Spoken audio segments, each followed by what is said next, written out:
पुत्र और पुत्री मछली के पेट में आ गए। मत्स्य राज ने काटा, दोनों पुत्र और पुत्रियों को लेकर के राजा के पास गए, सिंधव राजा के पास, और सिंधव से कहा कि हे सिंधव राजा, ये मुझे नदी में मिले हैं, बताइए क्या करना है। और उस मछली के पेट से निकले बालक की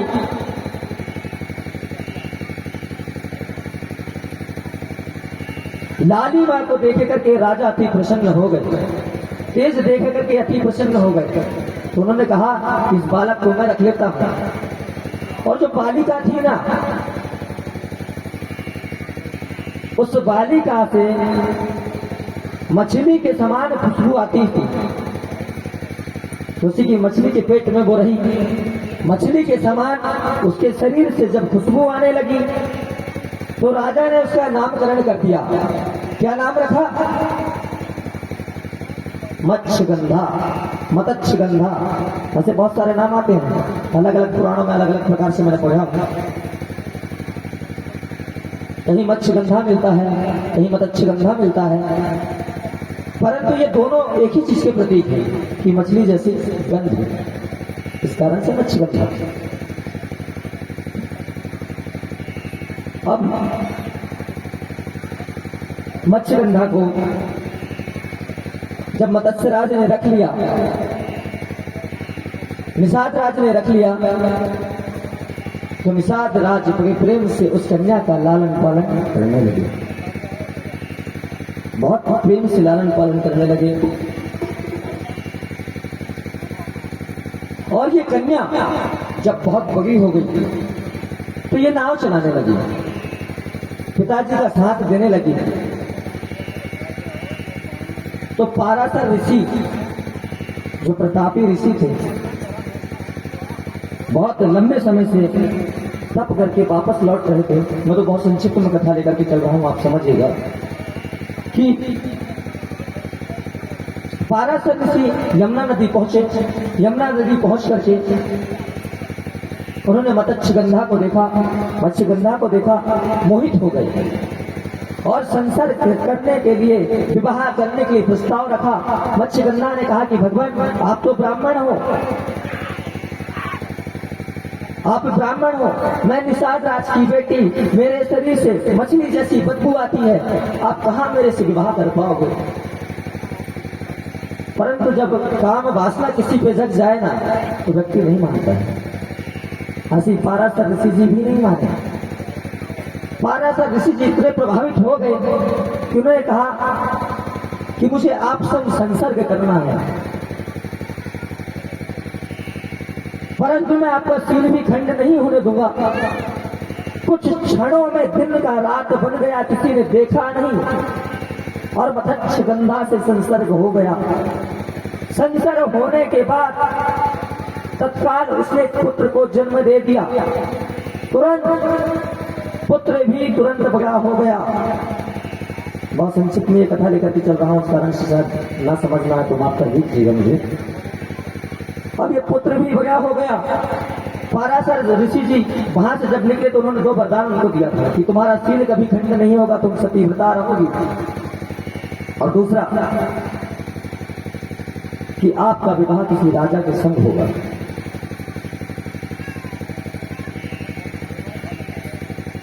अब क्या हुआ, पुत्र का जन्म हो गया।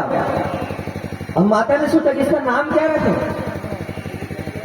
नामकरण की बात आई तो नाम क्या रखें, तो मैया ने इसका नाम रखा द्रौपायन। द्रौपायन क्यों रखा? इसका जन्म दो दीपों के बीच हुआ था, इस कारण से इसका नाम रख दिया गया द्रौपायन। अब ये द्रौपायन बड़े भक्तिभाव वाले, भगवान की सेवा करने वाले।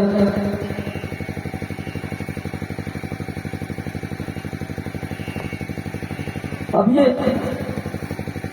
धीरे धीरे इनके अंदर वैराग्य आने लगा, और पाराशर ऋषि के वरदान के कारण मत्स्यगंधा के पास से इन्होंने जाने का निर्णय कर लिया। परंतु मैया को एक वचन दिया कि मैया, मैं आपके पास से जा तो रहा हूं, परंतु आपको वचन देता हूं कि जब जब आप मुझे याद करोगे तब तब मैं आपके पास आ जाऊंगा।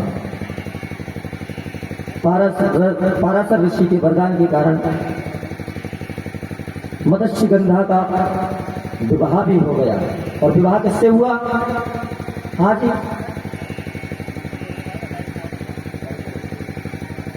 मत्स्यगंधा का विवाह किससे हुआ? शांतनु से। और ये मत्स्यगंधा बाद में कौन बन गई? सत्यवती। शांतनु की पत्नी है ना सत्यवती, ये सत्यवती है। ये तो अब माता की कथा हम यही सोचते हैं, तो उसी का हमको जानना है बेटा व्यास जी महाराज के विषय में।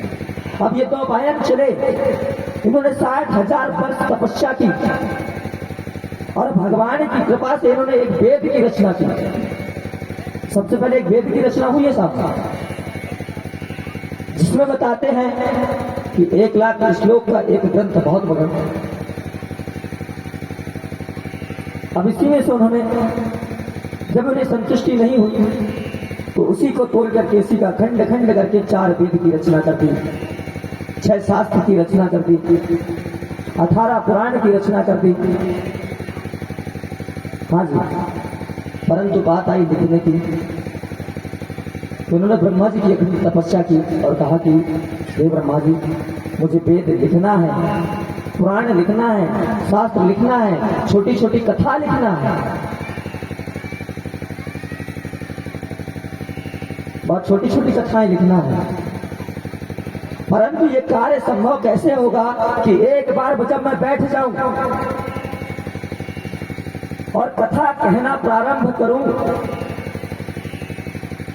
और मेरे साथ जो लेखनी का कार्य करेगा, लेखन का कार्य करेगा, मैं बोलते जाऊं और वो लिखते जाए, ना मैं रुकूं ना वो रुके। बहुत समस्या साहब। तो ऐसा कौन मिलेगा? बोले गणेश जी। गणेश जी का आवाहन कीजिए। गणेश जी का आवाहन किए। गणेश जी ने प्रसन्नता पूर्वक सारे वेद को लिखने की बात कर दी कि ठीक है, हम लिखने के लिए तैयार हैं। लेखनी बुलवाई गई।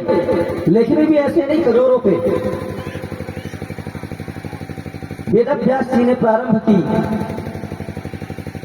भद्रं कर्णे विष्णुयाम देवा भद्रं पश्येमाक्षभिर्जत्राः स्थैर्यंगे पुष्टवासस्त्रोभिर्षे महिदेवे तन्यदायुः सतमिन्द्र शरदन्ति देवाचित्राश्चरसन्नतनूनाम् पुत्रासोच्चत पितरो भवन्ति मानः। जब वेदव्यास जी महाराज ने लिखना प्रारंभ किया, अब गणेश जी भी पीछे कहाँ हटने वाले, लेखनी की कमी थोड़ी ना है। वेदव्यास जी महाराज बोलते जाए, गणेश जी लिखते जाए, वेदव्यास जी महाराज बोलते जाए। दिन रात क्या क्या होगा जानकारी नहीं, समय बहुत बीत गया। अब सबसे बड़ी विडंबना ये है कि गणेश जी के पास लेखनी टूटते जाए, एक लेखनी भगवान जी के पास बची नहीं। कहा यार महाराज, ये तो बड़ी कंडीशन खराब वाली बात है, तो लेखनी पूरी टूट जाएगी। तो इन्होंने क्या किया, अपना एक दांत सीधा तोड़ा और दांत की ही लेखनी बना के लिखना प्रारंभ कर दिया। ये हमारे वेद के लिए गणेश जी ने बलिदान दिया है। हाँ जी, गणेश जी के बलिदान के कारण आज हमारे सारे वेद बन पाए हैं, सारे शास्त्र बन पाए हैं। और वहीं से भगवान गणेश जी क्या हो गए, एक दांत वाले भगवान बन गए। बोलिए एक दंत भगवान की जय हो, बोलिए वेदव्यास जी महाराज की जय हो। ये है वेदव्यास जी के जन्म की कथा। आज निरंतर 6 दिनों से